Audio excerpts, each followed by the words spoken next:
Hi there. Well, Jim, did you know that 142% more Fife homes are on the market today than there were last year?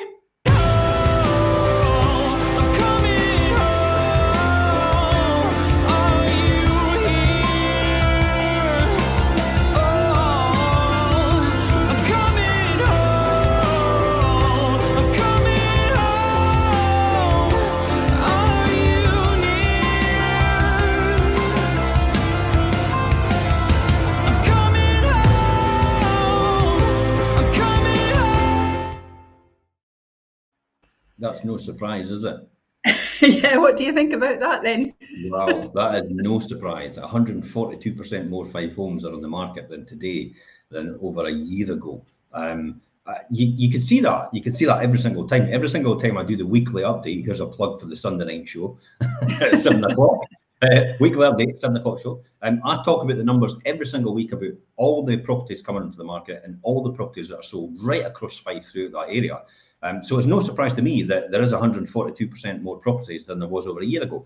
But what does that mean then, Perrie? You know, is that excellent news for Fife home buyers or what?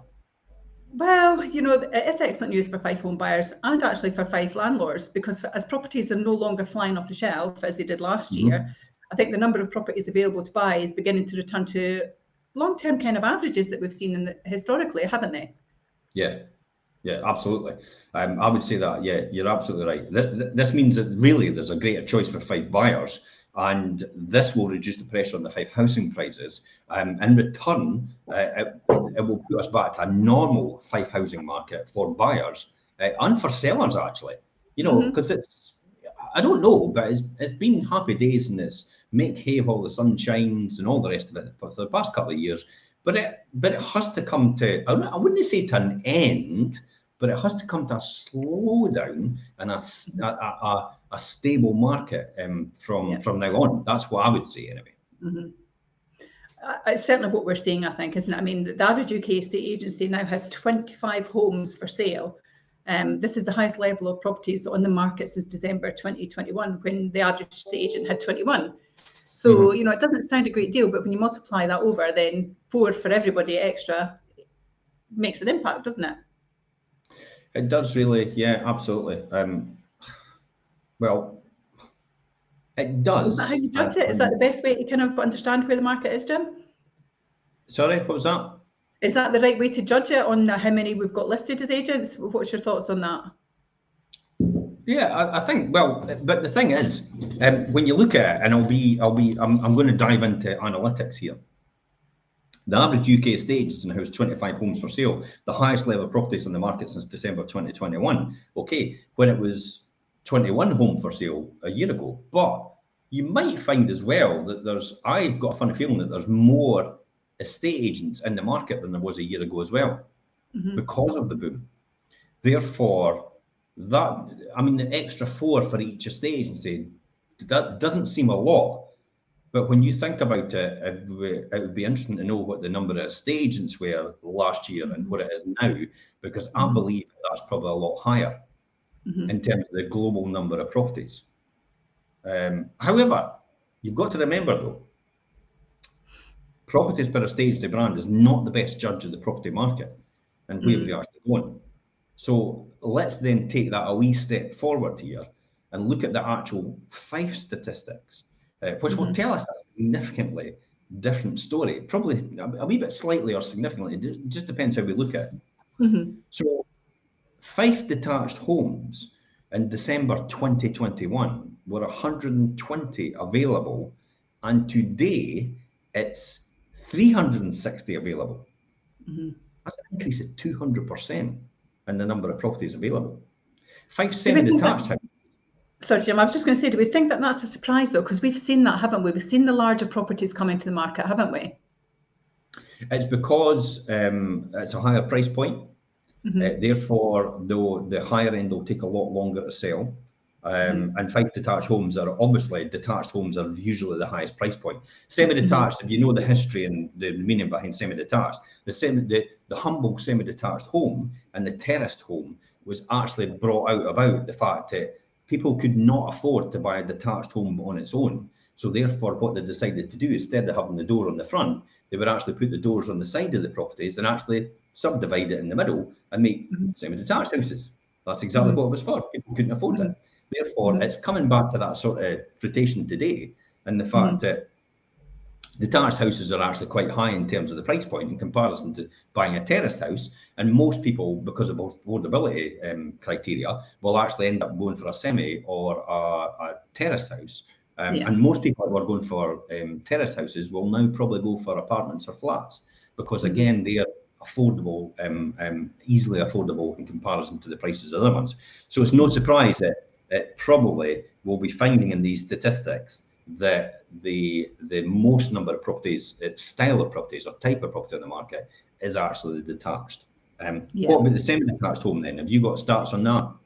Yeah, I mean, when we look at the difference, so you're saying there that about the detached homes, they've increased in numbers by 200%, but Fife semi-detached homes still do similar as well, and it is available. So, I mean, in December of 2021, there were 71 available in Fife, but today it's 201, and that's an increase of 183%. So it is quite similar to that detached. So whilst there is a differentiator there and it's clear, there's not really much in it, Jim, which was a surprise. When you look at that though, you then go back to thinking about the competing properties now.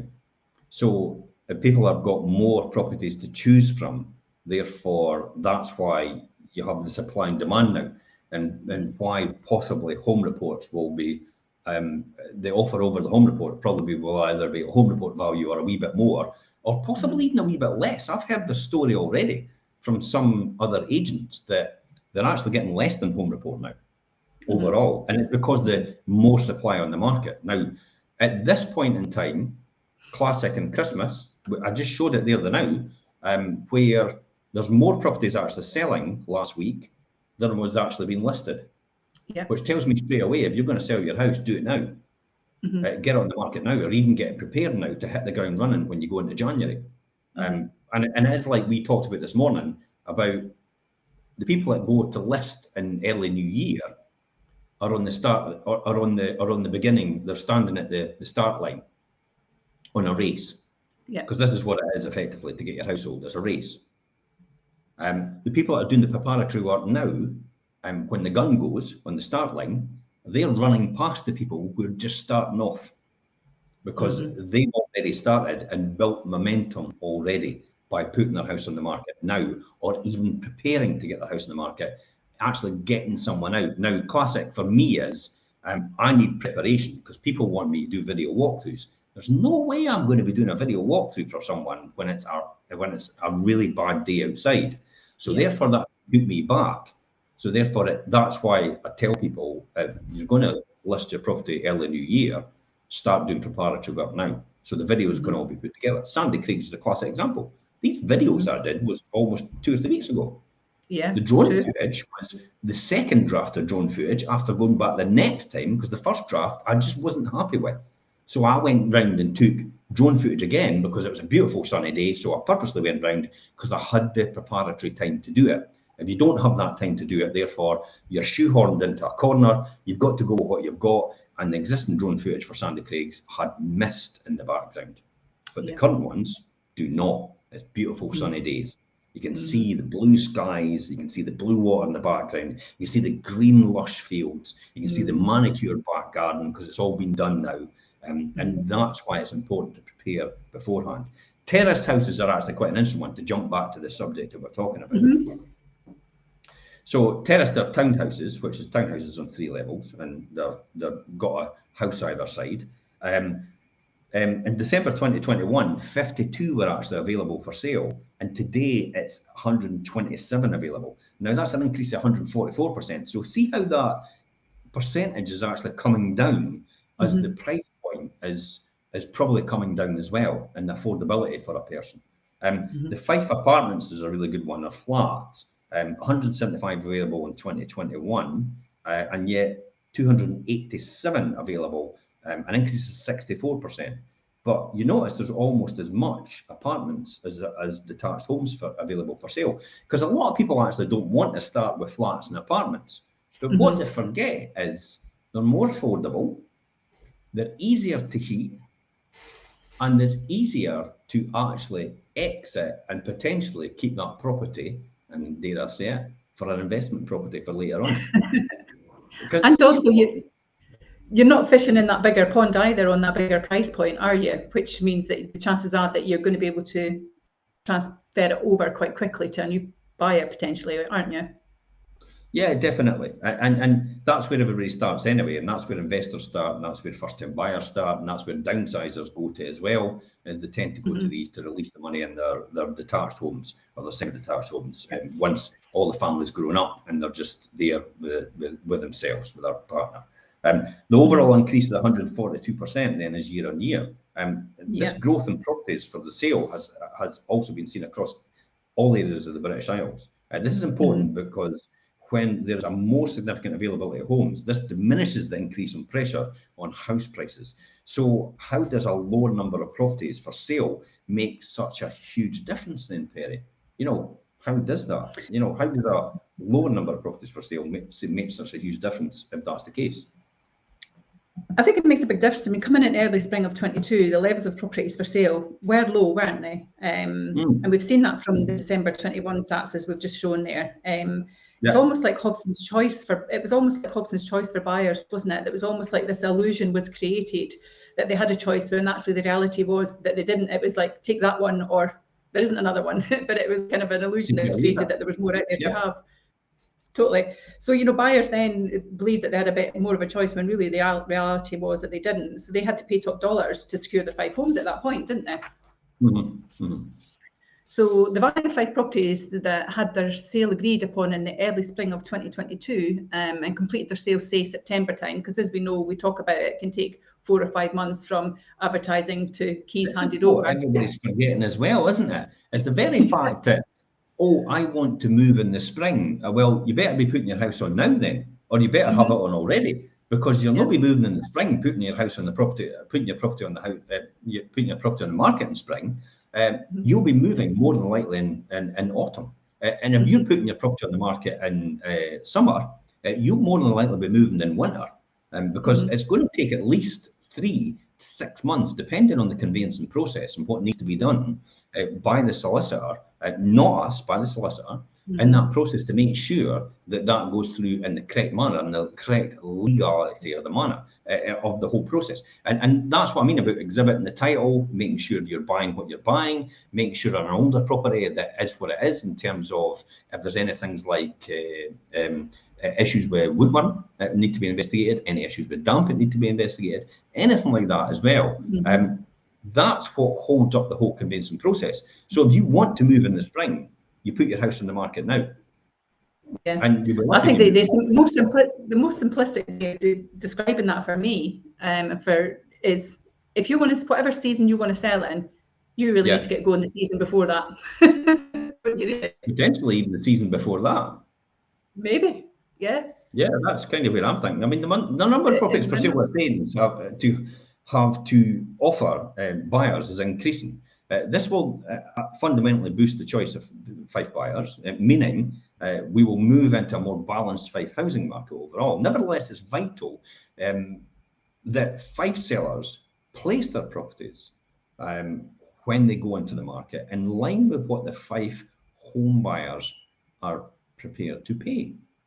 Given the current hit to their buying power which is initiated by the higher interest rates. I mean, we've had it this morning. We discussed it this morning about a client in particular. The person said, my lender's withdrawn the funding because I can no longer afford it under their criteria. The December the 15th, which is actually tomorrow, we are looking at probably another base rate rise at 0.5%. That's possibly coming in as well. So these are things that we've got to now factor in when people say that I can afford to buy that. Well, when was the last time you checked you can afford to buy it? Did you check with your lender? I've had an offer, or I've had a mortgage in principle for over a couple of months. Well, you better go back and find out now, because interest rates have gone up quite substantially in the last couple of months. So you maybe better check with your lender to see if you can actually still have that mortgage in principle before actually accepting an offer, and then you going back and finding out you've not got it at all. So it's quite an important point. It's quite an important point to tell. Fife house prices are not expected. Now, this is key here. I'll say this. Fife house prices are not expected to crash in 2023, yet they will be lower than in 2022. But why would that be, Perrie? I mean, certainly what we've seen is the market's just realigned itself, hasn't it, really? I mean, we've had 2 years where property has continually increased, and because of what we said earlier on, the lack of property out there, the buyers didn't have much to choose from, so they were paying over the odds to get the property. That in line, when as all the property sales come through with the land registry, the surveyors are then realigning home reports as well, though, Jim, aren't they? So the home report now actually in today's market is showing that 2 years worth of boost in the number. Yeah. And I think it's about us educating ourselves to say, well, 12 months ago they were getting over 20% over. Well, yes, but the value of your house is actually benefiting from that now anyway. So it's more of a realignment, I think, is what we're seeing, isn't it? Yeah, it's managing people's expectations as well, as you've just said. It is if they've got that message in their head that they're going to get 15-20% over the home report value. Think again, because your home report's getting done now with that factored in already. So you can't expect to get it again and again and again and again and again. I mean, I think also as well is, and dare I say, it doesn't really matter if you're buying and selling in the same property market. It doesn't matter what happens to property prices overall. And some might say waiting for Fife house prices to drop will enable them to grab a bargain.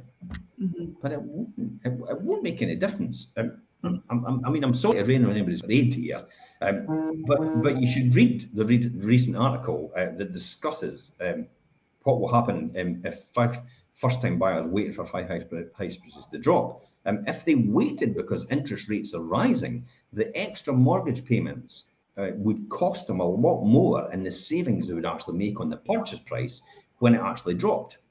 Now, we've got that on a previous show, so it's easy to put that in. And you could probably find it on our blog anyway. But you've got to remember as well, is if you're selling and you're buying, it's just going to be like for like. It's going to be apples versus apples. So if your price is going to drop next year by 10%, for example, this is me just throwing a number out there, so don't think that's going to be the case. I do think Fife's going to be a lot less, by the way. But if we're thinking 10% overall on average, then the price of the property you're going to buy is going to drop by 10% as well. Yeah. So it's just going to be like for like. So unless you've got a second home or an investment property you're thinking of selling, that's possibly the only reason why you need to do it right now. But essentially as well, why you need to do it right now is because this is the opportunistic period where nobody puts their house on the market, or very rarely anybody puts their house on the market at this point of the year. Therefore, you've got more people looking for your type of property than there would be maybe in spring or in summer as well. I mean, absolutely. I think what you say there as well about the buying and selling, and it is a valid point, but I think the more I think about that buying and selling part, if you're buying and selling in the same market, so if you're buying and selling in Fife, then actually it's like for like. Now, there will be differentiators throughout the UK. So obviously someone coming into Fife or selling out with and vice versa would need to factor that in. But buying and selling in the same pond, if you like, it's the same effect. I think it's a dangerous game to play when people do this. It's like, I tell you what, I've got my dream home coming up, but I'm going to wait off because the price of the property might drop. All right, okay. So and how much would it drop? Your dream home, maybe it's 200,000 for the average price. Now that's more than the average price right across Scotland. Average price in Fife is round about 170,000. So we'll say it's maybe 170,000 for your dream home. And I'll be honest, this is just taking run of the mill. If your dream home's 170,000 and it's going to drop 10%, then it's £17,000. If you're going to stay in your dream home for the next 20 years, you're basically trying to hold off to save yourself £1,000 per year. But if you miss out on your dream home because you waited too long, is that no worth a lot more to you than that money you've just tried to save? And you've actually paid rent on the property that you've actually left to get the top whack for that one. So the rent in between is actually eroded off of that figure as well. Therefore, you're almost like for like. And this is what we're talking about first-time buyers waiting as well. So, and then if you're selling at the same time, it's like what you said. It's like It's the same. It's like the same market. It's apples versus apples. You're not making any different. But, so what has an effect on the value of Fife home is the number of properties for sale at any one time compared to the number of buyers. And when there's an oversupply of homes for sale, prices go down. And with a reduced demand, house prices will go down. So how do the stock levels of properties for sale compared to the past? You know, what other things do we need to look at, Perrie? You know, when we do that. So how do the stock levels of properties for sale compare to the past then? Well, I mean, when we spoke about it at the outset of the article that we're chatting about, you know, we state that average UK agencies have 25 properties on them books at the moment that they're selling. But in 2018, 2019, that average was 36 properties that were for sale. I mean, 2018, 2019, everybody says that was a really good market before the pandemic. And it's like everybody was saying, yeah, it's brilliant. My house is selling in a couple of months. That's fantastic. We're getting a good price for it and everything like that. And yet that was more properties on the market than there is now. So what about for comparison then? You know, have you got any other statistics for comparison? Yeah, I mean, if you look at the comparisons, long-term average since record began in 2016, it was 49 homes. So we've suddenly gone from 25 back to 36, back to 49. So which actually means there's half now. We've got half the amount of stock on now than the long-term average. Exactly. And I think we evidenced that as well when you did the Sunday update, Jim, in regards to what was listed last week.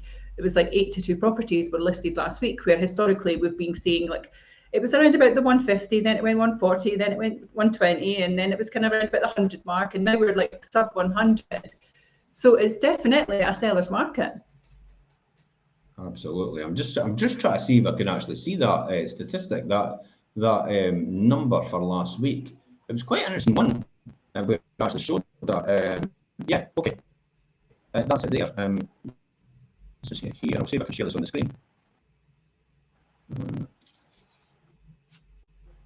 Share screen. I'll get that up. So that's it. That's the 4th to the 10th. So 8 to 1 properties actually came onto the market, but 93 sold. So demand outstripping supply. So the demand is still there all the time. If we look at the, actually quite interestingly, I'll just see if I can quickly get up the week before that. Have I got that there? Just let me see. 4th. Yeah, I do have that. The week starts before that. See, this exacerbates the situation as well when you see this one. This is a classic. And this is why I keep telling people, for God's sake, go now. Here it is there. There's the week before it. 69 properties came on, 103 sold. You're not telling me, anybody watching out there, demand is not still there, because 103 properties are selling and there's 93 properties sold the week before. And I have a sneaking suspicion there's going to be an equally good amount of properties sold to what's been listed. I mean, 69 properties got sold. So at this point in time in December, demand is outstripping supply. Well, and that's exactly where it was before. That's why you go now. If you add those two together, technically, I want Christmas to be over with. I just don't want anything to get in the way. You want your house sold, do you want your Christmas? I would want my house sold because it's more important to me. But the hey, thing that's is, just me. The thing is, you can do both, Jim. You can do both. And if people look at that as a comparison, what you're saying, you know what the phrase is that stands here? The phrase that stands here is observe the masses and do the opposite. John Paul Getty, one of the richest men in the world, once said, observe the masses and do the exact opposite. And that's what you should be doing here right now. The masses are actually waiting until next year to put their house on the market. You should be going for it now. I have sold a house on here it comes. Christmas Eve. I've sold a house on Christmas Day. I've sold a house on Boxing Day. I've sold a house on New Year's Day. I've sold a house on Hogmanay as well. So I've sold a house on every single one of these days to prove the point that it doesn't matter what time of year or what time of day it is, you can still sell a house if your agent is motivated enough to do it. A lot of them put their happy hats on at this time of year, and it's party season. They do not want to list your house. They want you to list it next year because it makes it easy for them. It's an easy gig. But what they don't want to take into account is the very fact that this time of year, this is the time to get your house on the market. and get some preparatory work done even beforehand to hit the ground running next year. So you're way ahead of everybody else. I'll get off my when you look at the numbers in isolation that you've just shared there, it's not that impactful, but actually even just adding that 2 weeks together, that's 150 listed and 200 sold nearly. So yeah, there you go. So 25% more sold than listed in the last 2 weeks. You know, if you look at it in that terms, then actually suddenly you see a bigger picture there. Absolutely. It's every single year I beat this drum every single year. Some people actually genuinely believe what I say. They buy into it and their house is sold for the price they want, the circumstances they want, and everything they want out of the deal, because there's a restriction in what's available. Because remember, everybody's seen what's currently on the market right now. So the new buyers are making decisions every single day. If you look at these numbers, right, who's buying? You're talking about 200 in the last 2 weeks. That's 100 every single week. Therefore, break that down. That's round about 15 people a day make a decision to buy. Exactly. So every single day that passes, even today, 15 new people are making a decision to buy. If you have your house on the market, that could be your buyer. If you've not got your house on the market, nobody's buying anything. You're not going anywhere. Yeah. You're exactly where you are right now. But at least you've got your house on the market and somebody can actually see if it is the right house for them. And therefore, you could wait and you could say to them, look, any chance you could wait and we'll do the viewing after there. I mean, there's no surprise when I put the smugglers on. I mean, Alan Thrupp actually developed the smugglers, and I said to him, let's get it on just before Christmas, but we'll rack up all the viewings for all the inquiries for just after Christmas. We'll get everybody through the door in that first week just after New Year, and we'll get something out of that. So lo and behold, the whole 5 of them went on in the development just before Christmas. We basically put a line of people one after the other just after New Year, when in the new season, when they're taking all their names and numbers, got them all through the door. The whole lot was sold within 2 weeks for a record price, done and dusted. Did it cause him any hassle? Not at all, because we took all the inquiries before there and we set everything up for after New Year. Hit the ground running. And lo and behold, as well, when you think about it, everybody was deciding to sell in that time never knew what happened there. It's like you could either watch it happen, or you could make it happen, or some people just wonder what the heck just happened. That's true, isn't it? And actually, when the reality of it is, when people say, oh no, it's too much hassle, oh, I can't be doing all of that with everything else that's going on now at this time of year. The reality of it is, it's literally a couple of hours work in your home to get all this in place. Stop overthinking it, I would say. Yeah. That's my answer to that. Stop overthinking things. Stop thinking about things that didn't ever happen. It will never happen. There's only one thing can ever happen, and that's all that would happen. That's it. Absolutely. Watch it happen, make it happen, or are you going to wonder what the heck just happened? Yeah, it's true. I mean, what we've just shown there as well was that, while stock levels have grown, we're a long way off what the long-term averages were from what we've shared there. So I think that's a big difference. And a great way to determine what will happen to the property market is by measuring the stock levels that are available now. And we've just kind of shown what that is. And I checked with Zoopla this morning, and on Zoopla this morning, it was like 952 homes that are available as of this morning in Fife. And that is still about 400, 500 down before pre-pandemic. Yeah, I mean, the 14 long-term average is actually 1,490 properties. I'll say that again. The 14-year long-term average is 1,490 properties, and we're only at 900 not? 952. So we're actually better than the long-term average. Yeah, here's a classic though. The credit crunch. Let's go back to there, where in 2008, everything just fell out the market. There was 2,976 properties available for sale. We've not even got to a third of that. We've not got to a third of that.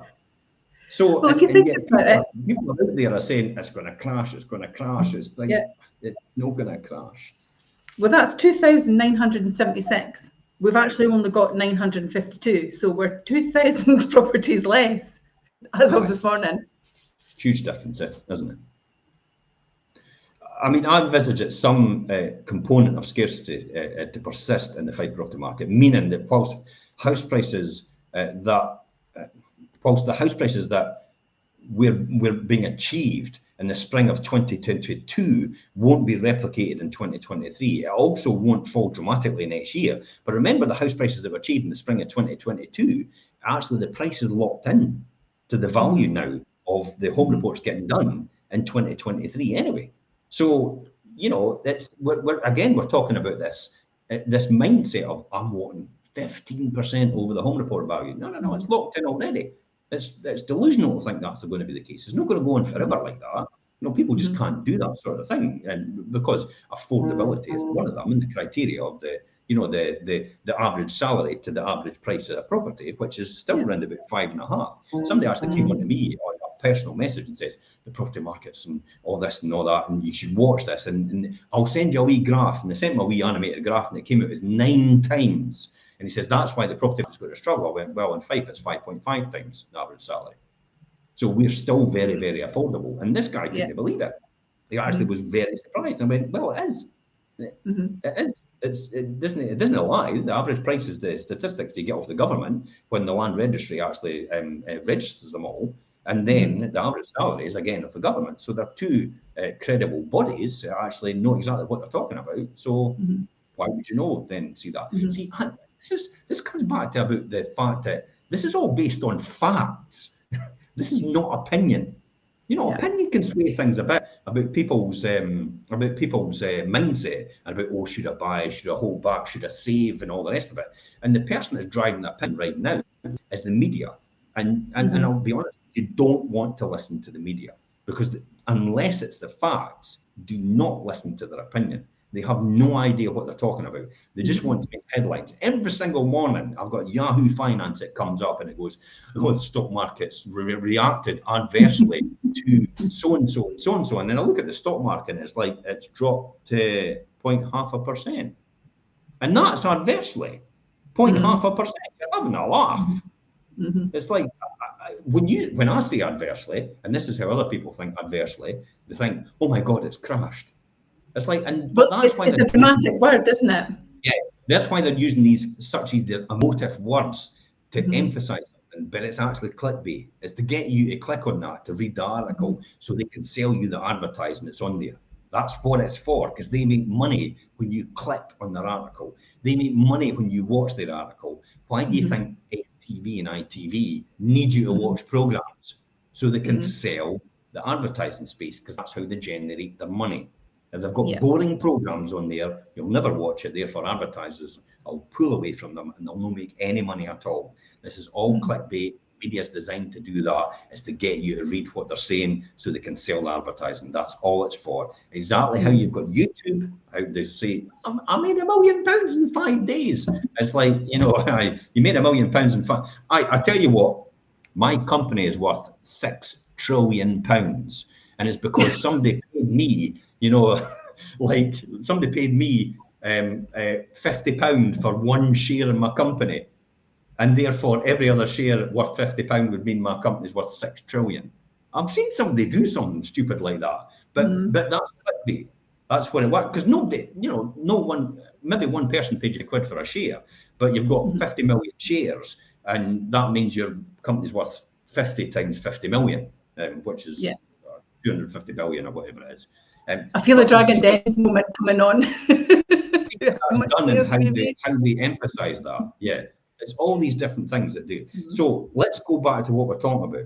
So I envisage some component of scarcity, as I said before, to persist in the Fife property market, meaning that while house prices that were being achieved in the spring of 22, as I said before, won't be replicated in 2023. I don't see that dramatic fall because of everything I just talked about now. So be careful what you listen to. Be careful what goes in there. Garbage in, garbage out. That's what happens. Puts good stuff into your brain. The incentives and impetuses to move home have changed in the last 6 months as well, which will continue to do so in 2023. As we've talked about before, there are a large number of mature homeowners in their 60s and 70s downsizing to help with their heating bills, whilst the desire for more space means younger families will continue to look for new homes to live in 2023 and upgrade as well. What about the younger 20-somethings, Perrie? Yeah, I mean, we constantly talk about people move for circumstances, don't we? And the 20-somethings will still have that same situation. So, I mean, they can access the bank of mum and dad to a degree Yeah, for mortgage deposits, and mum and dads are in great positions because, as we've just spoken about, for the last 2 or 3 years, they've benefited where the equity in their properties increased vastly. So they can help with deposits that way. yeah, And that allows them to continue to carry on buying. So you're going to have that first step in the ladder continually churning over.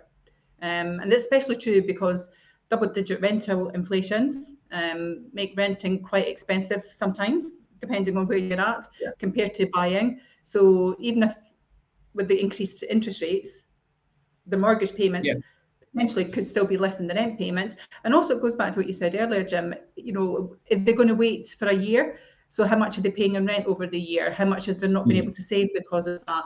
To wait potentially for a £2,000 or £3,000 reduction in a house that actually is going to cost them more than that on spend waiting for that to happen. yeah.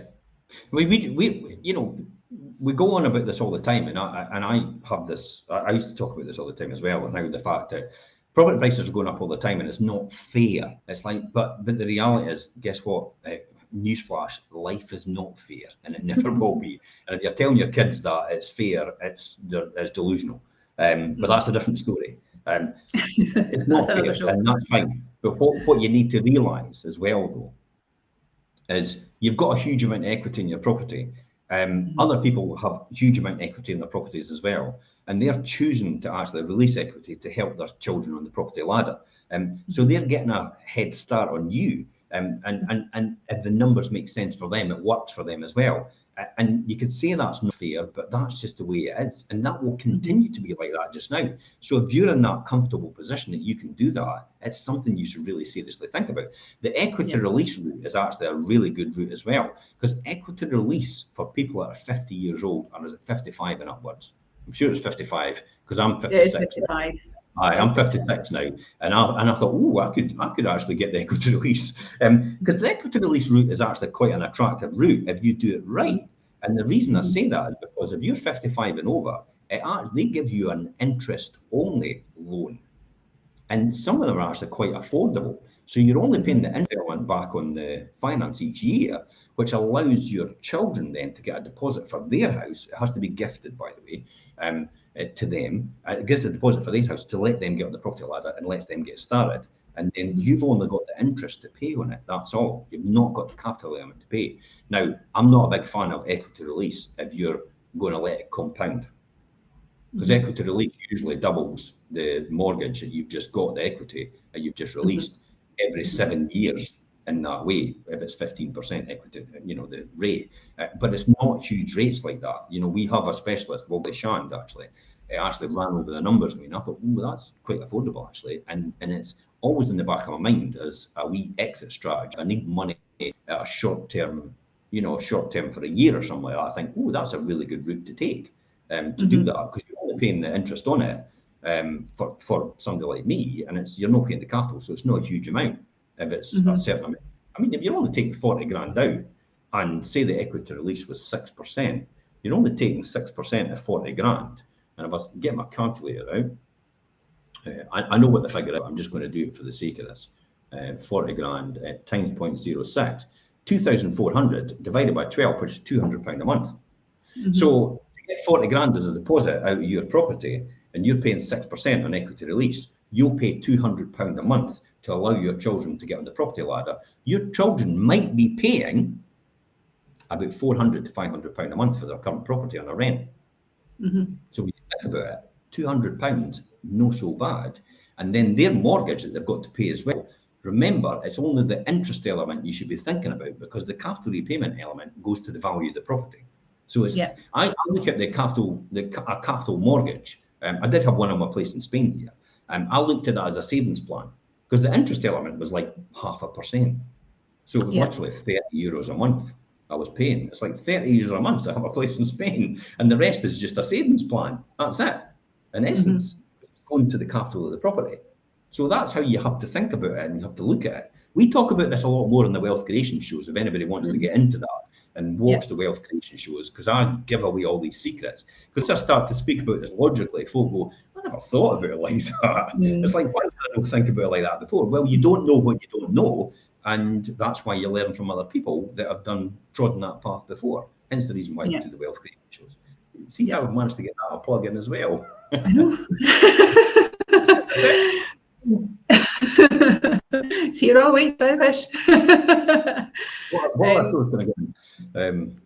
I think that the positive from what we're saying, though, is the fact that actually what we're demonstrating here is that all manner of buyer is still out there. And this is a good position for them to be in. And there's ways that they can make that happen. And actually, it's a strengthening position with less properties, as we've just demonstrated. You know, there was 10 years ago. In order to get a competitive advantage, and let's be honest, it is a competitive advantage, I would be really doing preparatory work right now for possibly listing my house next year.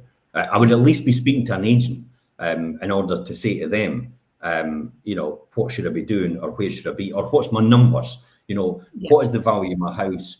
Do I need to do anything to my house? Because I might imagine I'm going to sell my house in spring, and you get an agent to rock up to the door in spring and say to them, you know, right, I'm ready to sell my house, and they go, kitchen's a bit tired.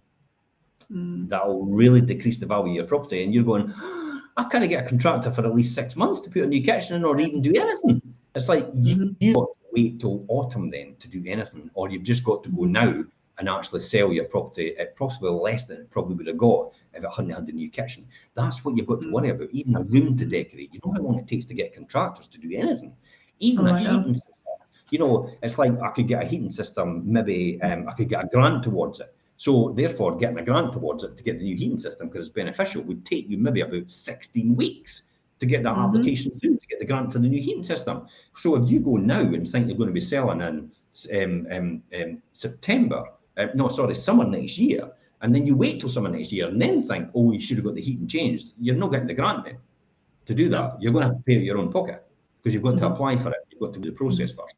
So get someone round right now to talk to you about your circumstances, give you the best advice, and then decide, based on the facts, if you should be selling now and going now, or you should be waiting until next year, or when you should be waiting to, because you don't know what you don't know. And I'll come back to saying, and I love that phrase, you're either going to watch it happen, you're going to make it happen, or you'll be wondering what the heck happened. And on that note, Perrie, what's your final thoughts? I mean, that's good kind of final words from yourself on that. And to be honest, I would just concur with that. I think, as you say, it's very easy to be carried away in the headlines that we see day to day. But I think it's a case of equip yourself with the facts, build those facts into your circumstances. If you don't fully understand your circumstances or what your numbers are and what they mean, then get some guidance from someone who is a professional and can teach you the way to go forward and get yourself ready to go.